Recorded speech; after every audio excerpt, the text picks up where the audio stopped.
Attorney Kapunan, isa sa mga private prosecutors na tumutulong sa public prosecutor sa impeachment trial, is Vice President Duterte. Hindi na ho siya nakatiis dito sa kanyang nakikita, naririnig, naobserbahan na ginagawa ng ibang mga senador judge. Pakinggan po ninyo ito. Malamang nakita rin nyo ito. Malamang napasin na rin po ninyo. At tama lang na kanyang sabihin yung kanyang paniniwala. And for you to think about statement of one of the senator judges who said, don't say it here. Kung meron kayong gustong sabihin, yung mga opinion nyo, yung mga conclusions nyo, yung mga manifestations nyo, don't say it in the impeachment court. Say it outside. Say it through your spokesperson. Say it. My personal view here, and what I say, please do not blame management. Please do not blame the public prosecutors. But I would like to say that when we talk about balance, and when we talk about impartiality, I guess that same standard should apply not only to the prosecutors, not only to defense, but to the senator judges. This is not to say that we are saying that they are biased. We are saying that we have to have a balance also. Because when the senator judges make a manifestation, wala po kaming karapatan mag-object until if the other side, for instance, if the other side, the defense, your prosecutors makes an objection or makes a statement, pwede namin sabihin misleading, Your Honors. Pwede namin sabihin vague, pwede namin sabihin confusing, pwede namin sabihin objection, etc. No? Sadly, we cannot say the same. We do not have the same right to say that when it is the senator judges who make their own manifestations, who make their own opinions, who make their own conclusions of law and of fact as well. So, speaking for myself, if there is a call for balance, we're throwing back that call as well. Because I think hindi tama yung we will keep quiet in court and then sa labas na lang kami magsasalita. No, it is the right to information that we are here talking about. And as Chairman Jinky has said, this is a constitutional process. This is not the rules of court where technical rules are applicable. And hindi naman tama na it is outside court that we'll make manifestations through our spokesperson. Our very able Attorney Jay, I think, will have something to say. Okay. Ang sinasabi po rito ni Attorney Kapunan bilang private prosecutors, dapat mayroong spokesman at yung mga spokesman yun ang magsasalita kung ano ang mga nangyari. Dahil wala raw silang magawa kapag ang senator judge ang nagsalita, hindi nila pwedeng questionin. Hindi sila pwedeng mag-object, hindi sila pwedeng magsabing irrelevant at kung ano-ano pa. Kasi judge yun. Ang kaya lang nila na kontrahin ay yung mga kapwa-abogado, lalo na sa side ng depensa. Yun po kasi, talaga ang judge ay laging nakakalamang, judge yan .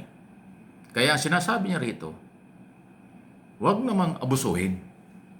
At kung meron silang ibang gustong gawin at sabihin, na para maging neutral sila, di sabihin na lang nila sa magitan ng kailang mga spokesperson para for public lang, hindi para for the record. Kasi may mga statement na masakit sa kanila, parang hindi maganda para sa kanila, pero hindi nila makontra kasi nga senator judge. Parang ang gusto niya sabihin dito, kung ang mga senator judge ay dapat lang silang magsalita pero sa korte at maging neutral. Huwag gamitin, huwag mag-take advantage ang mga senator judge doon sa kanilang interest. Personal interest, political interest, kung anumang interest yun. Dahil nga hindi nagiging fair sa kanila dahil hindi sila makasagot. Dahil bawal sumagot ang prosecutor sa mga sinasabi ng judge. Ang judge lang ang pwedeng magtanong. Napapansin din natin talaga yan eh. Merong nagsasamantalang for publicity siguro. Kahit na malayo sa topic, pero sinasabi doon kaya nagugulat sila. Okay?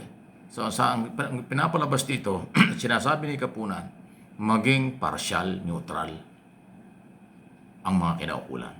Gumamit na lang ng kailang mga spokesperson at doon sabihin kung ano ang kailang mga gustong sabihin na hindi hindi makakasira at maging neutral para ho sa iba. Diba? Totoo naman yan. Kung yung mga impeachment court at saka mga senator judges ay merong sariling spokesperson, dito na lang sabihin kung ano yung kanilang mga gustong sabihin. Para masagot naman spokesperson to spokesperson ang dalabanan. Halimbawa, nagsalita ng negative yung spokesman ng senador, judge. O edi yung spokesperson ng defense at saka ng prosecutors, yun din naman ang sasagot. Para naging balanse. Sa korte naman, maging maingat ang mga senador judge.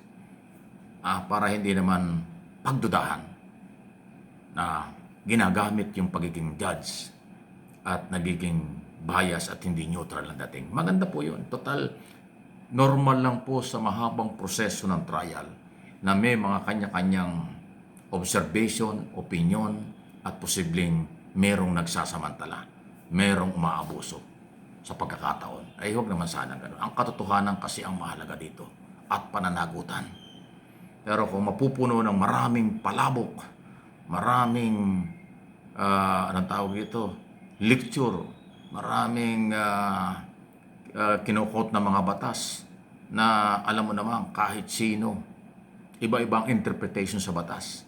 Ang problema pag senator judge ang nagsalita tungkol sa kanilang paniniwala, interpretation sa mga batas, hindi naman makasagot yung depensa at ng prosecutors. Hindi naman minsan tama yung opinion at interpretation ng abogado dahil ako na may naniniwala nung araw pa. Ibigay mo ang isang libro sa 10 abogado. Yung abogadong nagbasa ng isang libro, iba-iba ang paniniwala niyan. Iba-iba ang interpretation. Normal lang yun. So, ganon din yun. Pag ang paniniwala ng senator judge ganito, tapos magli-lecture sila sa harap ng korte, ay yun naman mga abogadong katulad niya, hindi naniniwala sa kanyang opinion, ay di, nagiging bias ngayon. At nawawalan sila ng pagkakataong idepensa naman yung kanilang karapatan at kanilang opinion. Yun eh. So maging aral ito. Tama. Maglagay ng spokesperson. Hayaan mo magbugbugan ng idea, magbugbugan ng publicity ang mga spokesperson. Okay lang yun. Kasi hindi naman sila judge. In other words, pinapangalagaan, pinapangaralan, binibigyan ng paalaala, maging neutral ang mga senator judge. Ewan ko kung sinong tatamaan yan. Ewan ko kung sinong makakaramdam yan. Ewan ko kung merong magbabago sa kanila. Kasi sa aking personal na pananaw, meron talagang umaabuso eh.